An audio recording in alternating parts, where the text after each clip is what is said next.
What's up, my friend? Welcome back to another video. And today we're taking a look at the sample libraries I used the most in 2023. So these libraries didn't necessarily have to come out this year, 2023.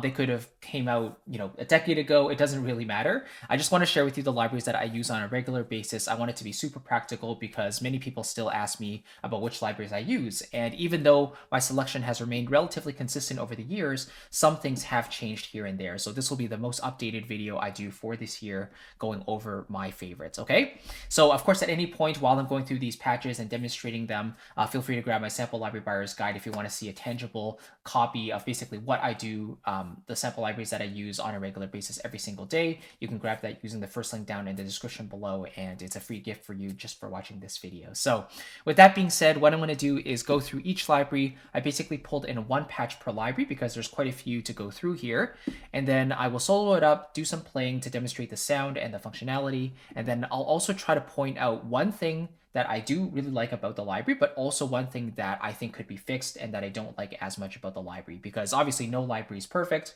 and there's always room for improvement. So I want to share my pure objective thoughts with you there as well. But yeah, with that being said, let's kind of get into it. So the first library that I use all the time, pretty much every single day, is Cinepiano. And if you've watched my channel for any length of time, you probably know that Cinepiano is my go-to piano for most applications.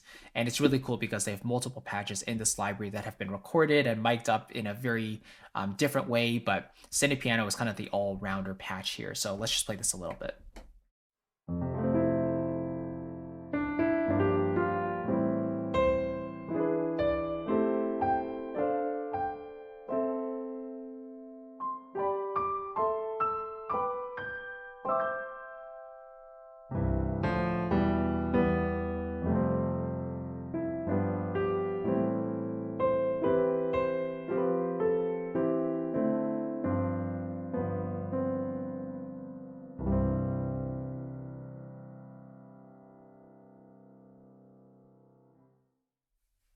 Yeah, so it just has a really clean, open, natural sound that I really do enjoy. And that for me is one of the biggest pros. It's just that the sound is so clean, so beautiful, so detailed, and it's just a joy to play as well. There's not very much lag at all. The one downside though to this library is that when I'm playing, occasionally there will be the loud sample, like the fortissimo layer, triple fortissimo layer that just suddenly pops out. And it's kind of random, like it just happens sometimes, maybe when the computer is having trouble registering a certain velocity, it just triggers the most aggressive layer. And that is pretty jarring, as you could probably guess. It didn't happen here just now, but sometimes it does happen, and I have to go in and manually drag the velocities down for several of those notes that peak really, really high. So one thing you can do is just disable the FFF layer, which then, there will still be the loud dynamic layers if you play loudly and play hard on your keyboard, but it does keep things a little bit more in check. And then it's also nice if you want to play more loud in general, there's the Bias Forte.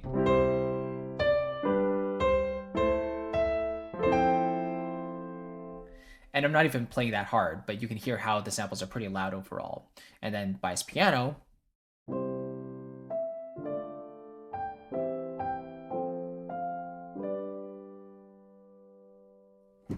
So there I was playing about the same velocity, the same pressure, but you can hear the overall performance is a lot softer. So I do like the Bias Piano if I'm doing something a lot more mellow and quiet. So a Cinepiano is definitely my go-to piano to this day. Then we move on to Spotlight Piano. And this library, I think, actually did come out this year from Fracture Sounds. Really, really beautiful. And this is what it sounds like out of the box.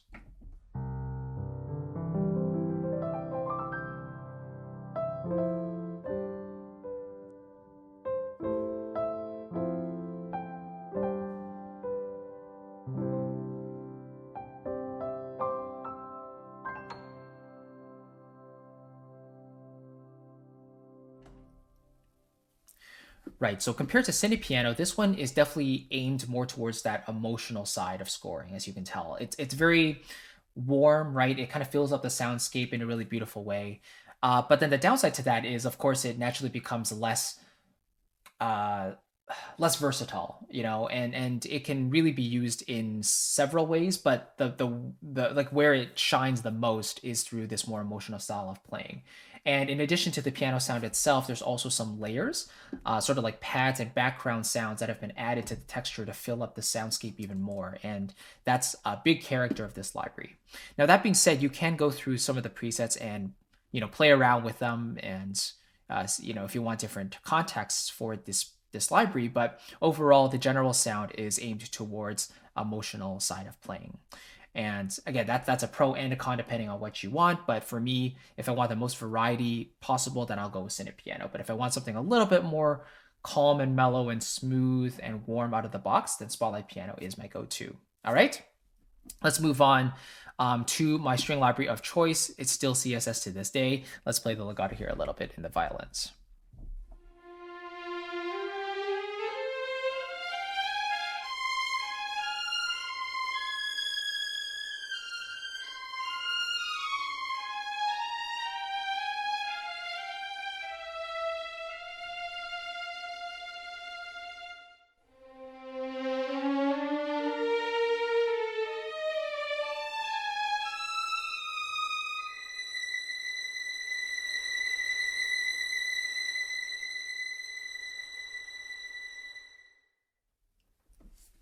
So just a classic, right? And it's known to have very smooth legato, very good programming, very simple GUI, which is always nice for sure.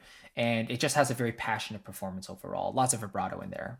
The biggest downside to this library is still the overall sound. It's on the darker side, right? It's not super bright, super detailed, so that can be a con if you want a brighter sound overall. Just the overall Cinematic Studio series tends to have that darker signature, which is kind of a staple of the series. And just so you know, that's what you're getting into when you purchase this library, and the rest of the series as well. Of course, you can use EQ, you can use other tools to brighten it up, but just so you know, the out of the box sound is basically as you hear. It's pretty dark, but yeah, it kind of gives you that golden age sound, that sort of retro vibe that has a warmer signature overall. But for woodwinds, I also use the Cinematic Studio series, and that's Cinematic Studio Woodwinds. So here you can see my library tabs there. And let's just play the flute here a little bit.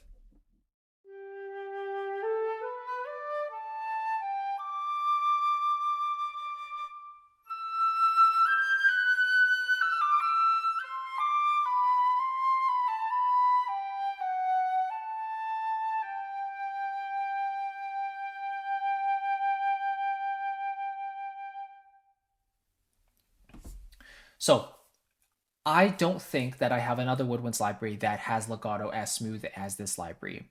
The solo instruments are basically perfect in terms of the connected transitions, the way they perform, the dynamics that are included within the patches.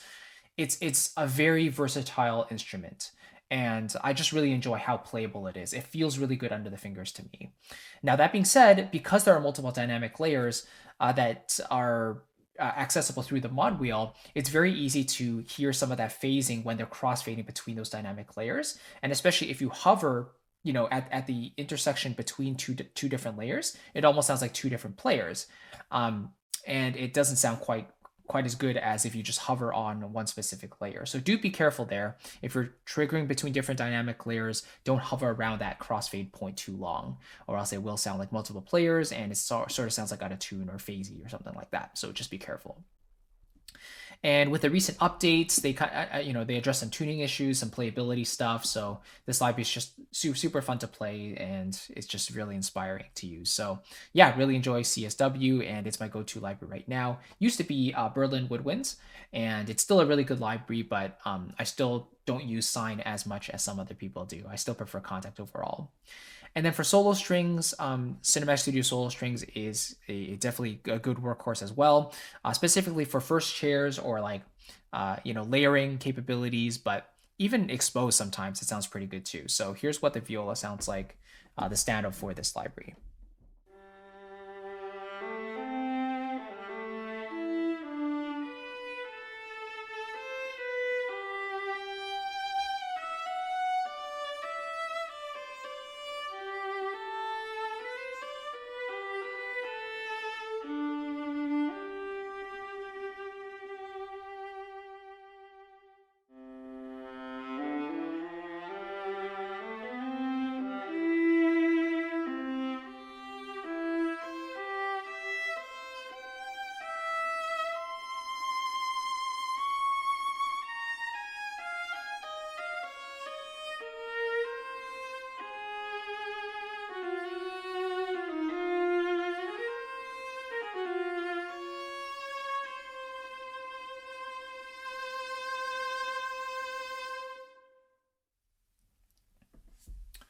Yeah, so very much like Cinematic Studio Strings, the ensemble library, there's a lot of emotion and passion within the performances, and solo strings are naturally hard to sample because every time you have a bow change or legato transitions, they're a lot more exposed compared to ensemble strings.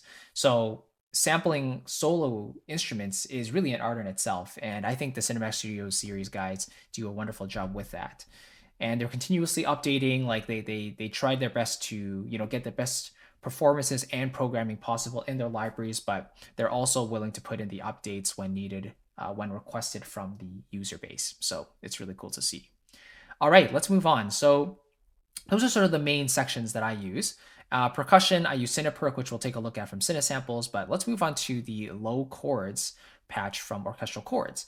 This is really good as sort of a glue for a lot of textures. So this is what it sounds like.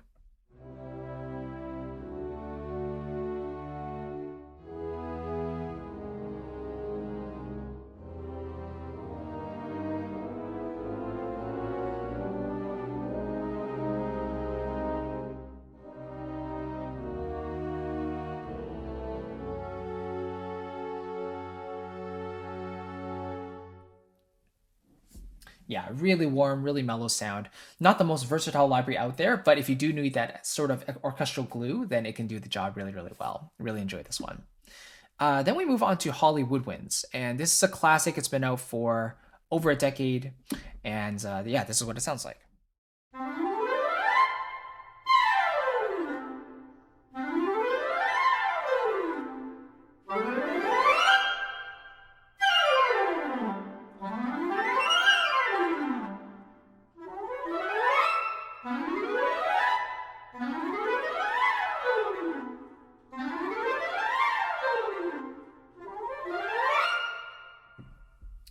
Right. So in addition to the samples themselves sounding really cool, I also really enjoy how you can change the keys here in the red, basically triggering between the different tonalities. So C major, D major, E major, all 12 have basically been sampled, which is really cool. And then in terms of the actual scales that are triggered, you have the 2 octaves ascending, you have 1 octave ascending, 2 octaves descending, 1 octave descending, 2 octaves going up and down, and then the exact same programming, but from dominant to dominant. So from the 5th note to the 5th note, right? So really, really useful. And yeah, I think we all know that pre-recorded performances that have actually been played by those musicians will always sound more realistic compared to MIDI performances that we stitch up ourselves. Even the most playable runs patches with the best sort of legato, it's never really going to compare to the pre-recorded performances of the musicians actually playing those phrases. So this library is really, really nice for that. And of course, it's tempo synced to your DAW as well. So no matter how fast or slow you're playing, the run will match accordingly. And the Cinestrings runs is basically the string version of Holly Woodwinds. So it's programmed in the exact same way. You get all the different keys with different scale types and all that. It sounds like this.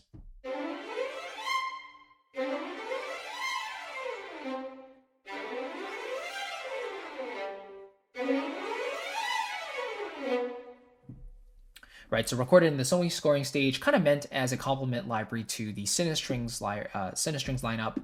So yeah, really, really useful if you want to use that in combination with Holly Woodwinds.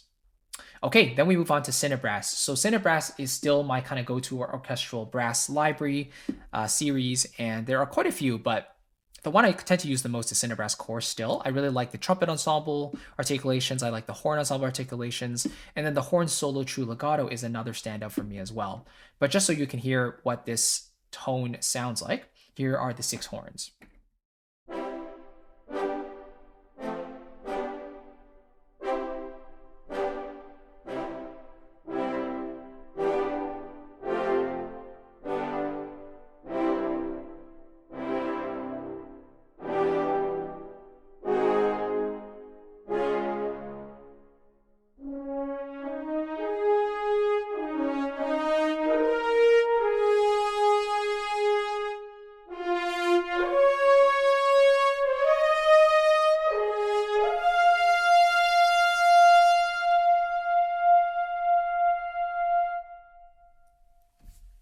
Yeah, So this is a really uniquely programmed library. You know, the sound is the main thing that it's known for, but in terms of the programming, basically the softer you play or the lighter you play, the shorter the notes you get.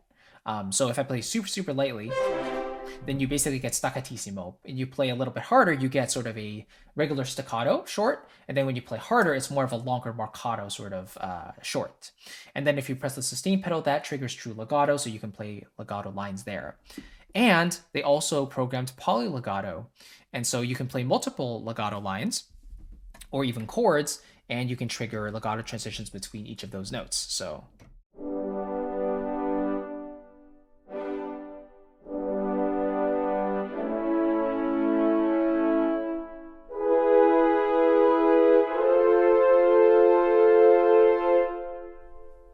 so yeah, it's really cool. You can hear how each note kind of transitions to the nearest note that I'm playing after the first chord. So yeah, Cinebrass, classic, and I've kind of gotten used to the workflow over time. If you don't like it, you can always remap it yourself. Here you can see. So right now, by default, it sets a velocity map, but you can use a key switch map or MIDI CC map or anything pretty much that you might want. Let's move on to harps, right? So Cineharp is my go-to harp. I really like it compared to other harps because it has a very clear, detailed sound that cuts through the mix in a lot of situations. If I want something that kind of holds back, that isn't quite as detailed, then I'll go with another library like maybe Orchestral Tools harps. But for general concert harp stuff, I do enjoy Cineharps. So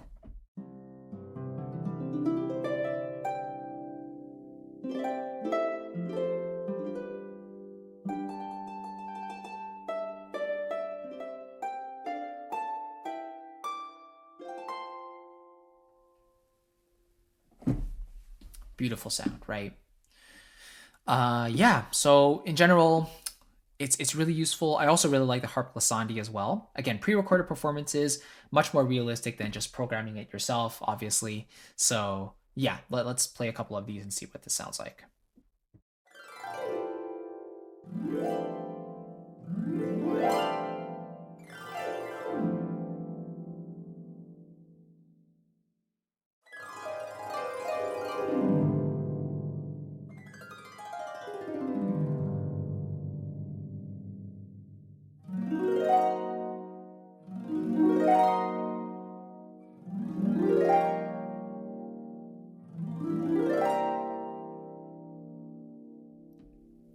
All right, so yeah, those are the glissandi right there. And again, they sound great. I love that you have multiple chord types and you have the lengths as well, short glissandi, medium, and long that you can trigger.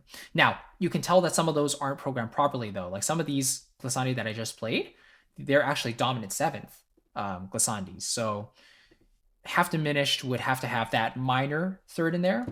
But this one is a dominant seventh, C, E, G, B flat. But if you want half diminished, it would have to be C, E flat, G flat, B flat, or if this case I'm playing an E natural, so it would have to be E, G, B flat, D flat, you know? So anyway, the programming is a little mixed up on some of these glissandi here, so just be careful. But in general, yeah, if you get the right one, the sound is great and it works really, really well. Adds a ton to a good arrangement for sure. Then for percussion, classic Cineprog is what I use all the time, mainly the core version. You can see there's core, pro, epic, and auxiliary, but core basically has all the stuff I need for my orchestral arrangements. So here's the timpani.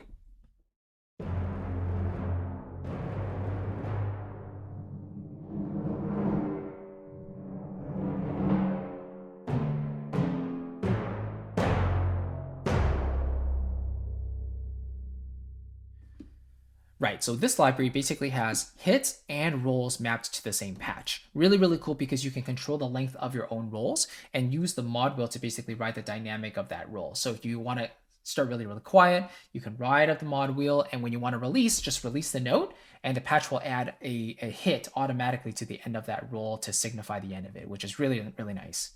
And so yeah, I just really like the functionality of this. It's really easy to use, and of course it sounds great recorded in the Sony scoring stage.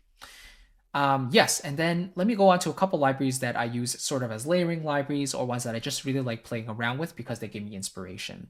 So Spitfire Chamber Strings Essentials is a library that did come out this year, and it kind of sounds like this. Here's the cello. So. .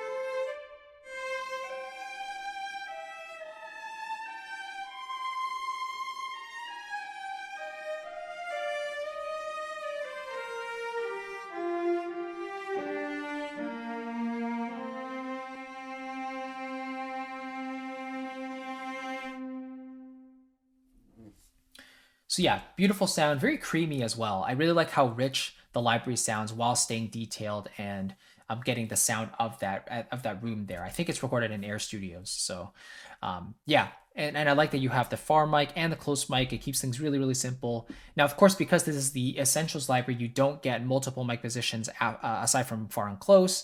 And the bigger libraries have more articulations, more options, more legato types, things like that, more flexibility. But for Essentials, I think it does the job really, really well. And featuring one legato is better than having no legato at all. And I think the legato they do have is a nice balance between having overly long transitions and ones that are super duper short. Like you can definitely hear the legato, but it doesn't feel like it's overstaying its welcome, if you will. So yeah, really like this library as well. For layering with maybe bigger sections, if I want a big more detail, then Spitfire Chamber Strings Essentials is a really good one. Let's go with Vista from Performance Samples. Now, biggest thing about this library is that it's a legato only library. So that's the biggest downside. It's not very versatile in that regard. But for romantic, passionate legato lines, you're going to get basically what you want from this library. It's hyper romantic. So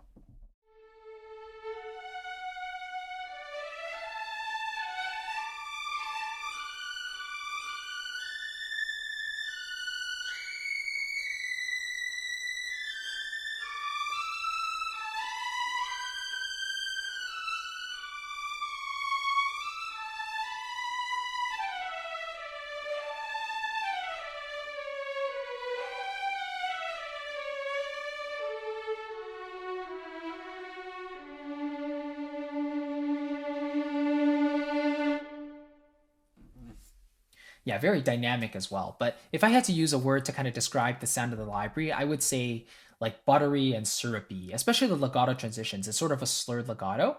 And that's another thing that's limited about this library is it's that it's basically one legato type. So it's more of an accentuated slurred legato. So if you don't really like that, then you can't really switch that off. Um, I mean, you could play polyphonically as well, but the big draw of this library is kind of writing melodic lines with it, and it kind of comes with that sort of slurred transition type. So just be aware of that. But overall, I really like to use this library to layer with other libraries that maybe don't have as strong of legato transitions to get the best of both worlds. All right, then we have the Intimate Legato series from Sonic Cinema, and at the moment they have the cello and violin. Would be really cool to see them work on a viola as well. But I do like this library for basically mock-ups that maybe aren't necessarily making the final product, but at least give the performer a good sense of what I'm doing. At the time of this recording, I'm writing some new music for cello and piano, so I'm using this library as sort of the mock-up for that library. And it's a legato only piece, so it makes sense to use this. So this is what it sounds like out of the box.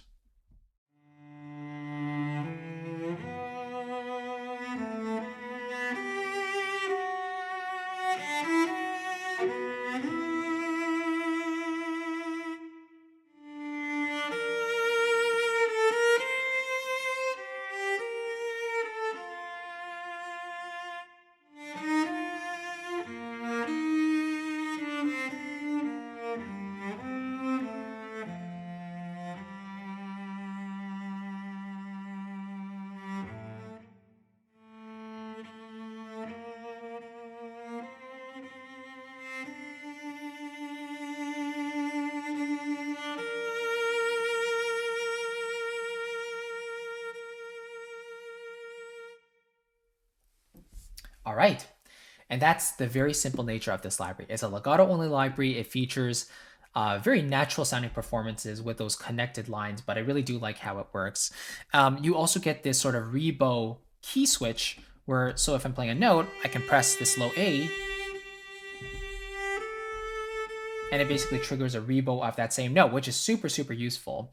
One thing that this library I don't think has that I would love is the ability to control bowed versus slurred legato, right? Or fingered legato changes. So they do sound quite different. Bowed legato, or sorry, bow changes, they tend to sound a little bit more obvious, right? Then you can tell the bow is kind of changing directions. But when you use the finger to change notes, it's a little smoother, I find, and it tends to sound a little more fluid. So I just like having that option. I don't think it was recorded with fingered legato transitions, but if that came in an update, I would be super happy. And having the ability to control either one of them would be really useful too.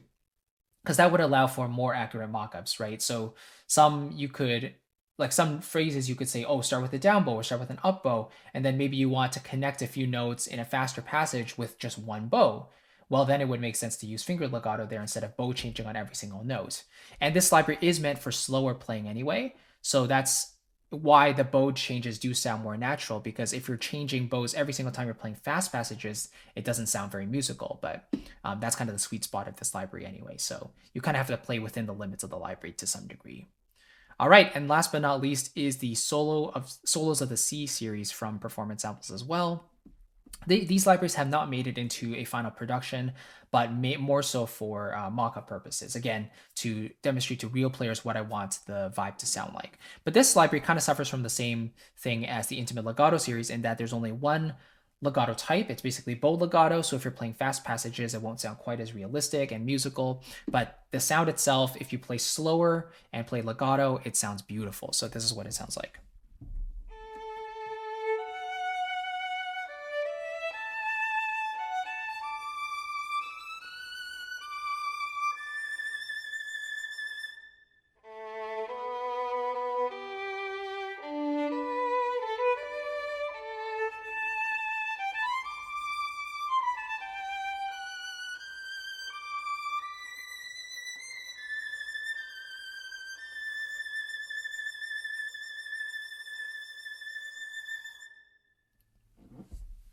Now, one really great thing about these soloist libraries is that I believe they're only recorded with one dynamic layer, which eliminates the crossfading problem altogether when you don't have to go between different dynamic layers and then hear that phasing. If you just record one dynamic layer, yes, it removes some of the flexibility if you want softer and louder dynamics, but you get a much more natural sounding performance and much more realistic because you don't get that phasing between those different layers.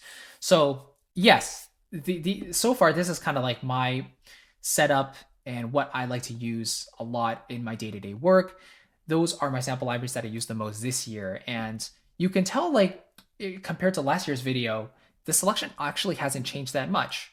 Maybe I swapped a couple libraries in and out, or maybe added in a couple, but I think like a solid 75% of them are still the same. Like the bulk of my libraries are still, the Cinematic Studio series, Cinepiano, obviously, Cinesample stuff, and then with the occasional other library thrown in there for texture, detail. I didn't really go into sound design in this video or other sorts of genres of libraries because I don't really use them that much in my day-to-day work. Maybe I'll use them occasionally for texture or adding some extra touches of stuff, but to really get the workhorse stuff done, it really is these libraries that I'm using every single day. So hopefully that kind of made sense. Let me know which library kind of caught your attention the most though. Maybe I covered a library that you didn't really pay attention to before, or you heard one that kind of sparked your attention. Let me know what that library is down in the comments below. I'd love to hear from you as well. And of course, if you want to take a look at my personal recommendations for all the libraries that I use, and if you want that in a written form that you can keep with you on hand, then feel free to grab my sample library buyer's guide down below in the description. It's the first link there, and you can get it absolutely free as a gift for checking out this video today. I hope this was helpful. Please let me know your thoughts below at Skillwell again, and I look forward to hearing from you, and I'll see you in the next video. Take care, my friend. Bye-bye.